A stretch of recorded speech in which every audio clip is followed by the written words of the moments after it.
Hey guys, as I'm sure you're aware, it's a really exciting week this week for Apple with the Apple conference coming up, where we're expecting to hear not only all the new iPhone lineup, but also a 16-inch MacBook Pro and potentially new iPad Pros in the works. But I'm here really to discuss the iPhone 11, and actually, I'm not here to discuss the iPhone 11.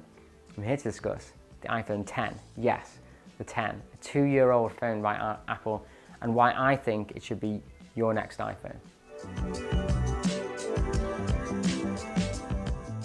So the reason I'm doing this video is the fact that I've done a previous video about this, looking at the leaks and specs from the iPhone 11, and actually, if there's no surprises coming out of tomorrow's event, I really don't see the reason that I'm going to be upgrading.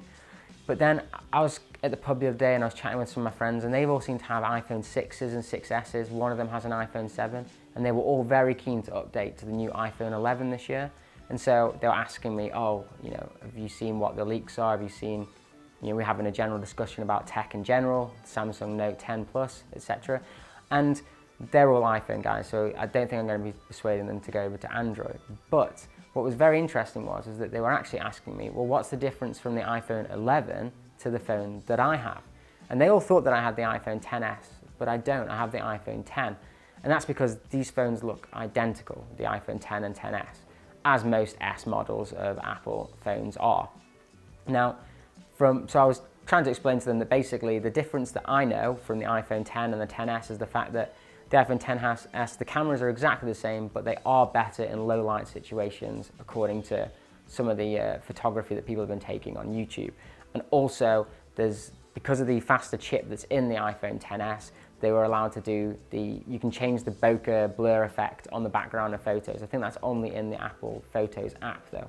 And seeing as I tend to output in RAW anyway and then edit them in Lightroom CC, didn't seem like a really big deal for me. Now, other than that, I don't really see there's much point in getting the iPhone 10s. It's just the standard spec update, slightly faster, but in real world situations, it's not really much point in it. I don't really see for spending £1,000 every year on a new phone. So that's why I was looking at the iPhone 11. Now, with the video that I did before, it's the same leaks, there's nothing different. I'll run through them really quickly now. It's basically wireless charging on the back for your AirPods, no USB-C, it'll be a faster spec update again, and the big one is the triple wide, the extra additional camera lens. It's going to be on the back of the camera. I think it's supposed to be an ultra wide angle lens.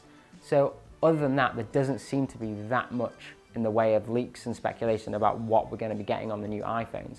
And that's the reason why I'm suggesting to my friends and to anyone that's watching this video right now to actually look at getting either an iPhone 10 or a 10s.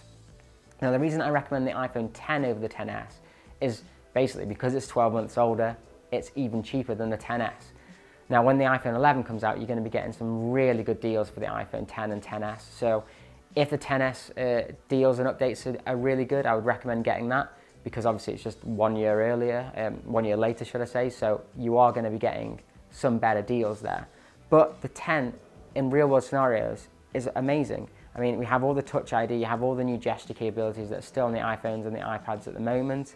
You're getting pretty much everything that the 10s has, very, very small amounts for the extra money, I think, and it's still a good looking phone. There's not going to be much difference on the outside than what's going to be on the iPhone 11. Now, for 2020 is where we're going to apparently see the new iPhone completely revamped, 5G being added, USB-C. So if you can hold off, I think really next year is the year to get the iPhone. But then tech tubers say that all the time. It's always going to be wait for the next iPhone, wait for the next iPhone. And that's not real world. Some people have broken iPhones, they're old, they're outdated, the battery's not working anymore. And so if you have to update this September, I genuinely do think maybe look at getting the older models. Now, I'll probably be doing an update to this video after the Apple conference on Tuesday, and where I'll really be looking at this and going, ooh, maybe there was something special and maybe I am getting a new iPhone.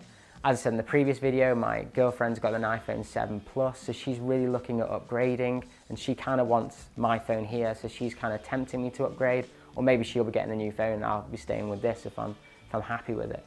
So that's it really. Let me know your thoughts in the comment section below, and let me know if you're thinking of upgrading. But it's a really exciting time as always, the September announcements for Apple. And yeah, I can't wait. I'm going to be watching it live. So yeah, I'll try and get the information out to you guys as soon as possible. Peace.